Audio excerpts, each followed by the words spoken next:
Well, it was an eventful draft night for the Brooklyn Nets. They had the 22nd pick in the 2017 NBA draft, and they came away with Texas's Jarrett Allen, a pick that the organization seems to be pretty happy about. From the Nets Training Center, I'm Dexter Henry with Bryan Fonseca, and the Nets got Jarrett Allen, a big man, 6'10", out of Texas, as I said, and they seem to be pretty happy with him. What are your thoughts on the pick for the Nets? Yeah, we were talking about this on the draft show before. Jarrett Allen is somebody who has a 7'6" wingspan, and Sean Marks was talking about his versatility on defense and how he likes that he's one of the new age modern NBA big men who likes to run the floor and things of that nature, can get up and down, loves his athleticism. So we're going to see that in play here in Brooklyn. Sean Marks, we got to talk to him after the NBA draft, and this is what he had to say about what he thinks Jarrett Allen can bring to the table. I think he brings a lot. Number one, obviously upside is huge for him. Versatility. We love the way he runs the floor, the way he's a mobile big. He can switch out, guard several positions, switch pick and rolls. Again, he fits, I think, this modern NBA that when you're seeing big guys that are versatile, can really move, really get up and down and run. And I think, again, as I said before, he's really just scratched the surface. I think we look forward to really developing his game and extending his game, extending his range, obviously, and spending a lot of time with, again, the performance team and the coaches. Before the NBA draft, the Nets made some news this week in a trade in which they acquired Lakers' former #2 pick D'Angelo Russell, and also took Timofey Mozgov. Going to LA was Brook Lopez and the 27th pick. So it's a pick where they get a young point guard that they believe can be a cornerstone of this franchise for the future going forward.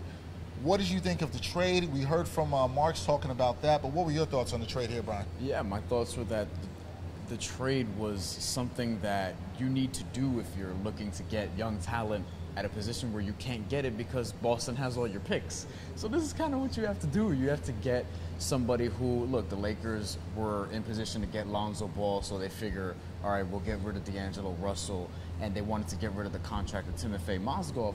This made a lot of sense for both sides, and for Brooklyn, you have a point guard who could potentially become a perennial all-star if you develop him. He's only 21 years old, and he's shown a lot of flashes in his first 2 years. People think that he's immature and character issues. It's not that serious. It's really not that serious. So we're going to see it unfold here, but Sean Marks told us Jeremy Lin is excited, Caris LeVert's excited, Rondae Hollis-Jefferson is excited. They're all excited about D'Angelo Russell coming here to Brooklyn.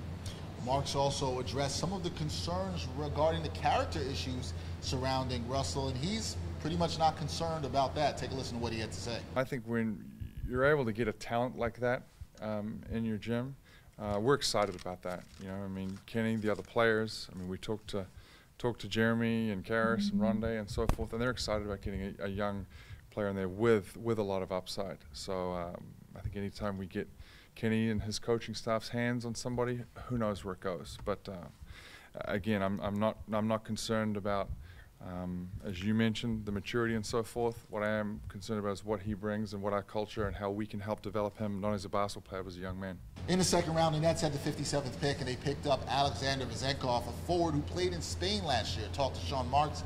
He said that he considers him an elite shooter, which bodes well for the Nets. Somebody can space the floor and knock down some shots for him. So it was a very eventful day for myself and Bryan. We had the draft show early, and then we were here at the training center getting the latest scoop on the draft.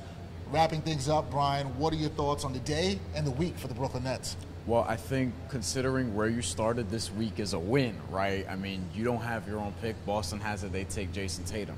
So at least with the Nets, you get D'Angelo Russell, who's the equivalent of that level of player, considering that just 2 years ago he was a second overall pick, right, and now he's only 21 years old. So you're basically getting him in what should be like his junior year of college. Okay, and I wouldn't sleep on the Timofey Mozgov acquisition either. He's going to be your starting center despite his, his contract situation or whatever the case may be.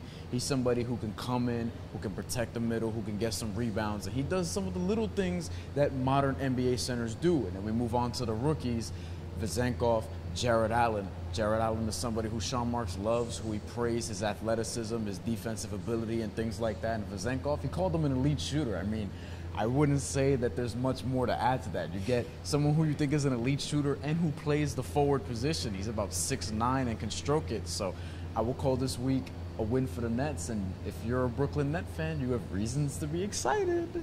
They do, especially after the season that we just saw with the Nets. Well, next up for the Nets is free agency. That starts July 1st. And we'll have all the latest news, July 1st, all the latest news on that here on netsdaily.com. So stay tuned to us for the latest on your Nets free agency news. From the HSS Center, Dexter Henry, Bryan Fonseca, signing off.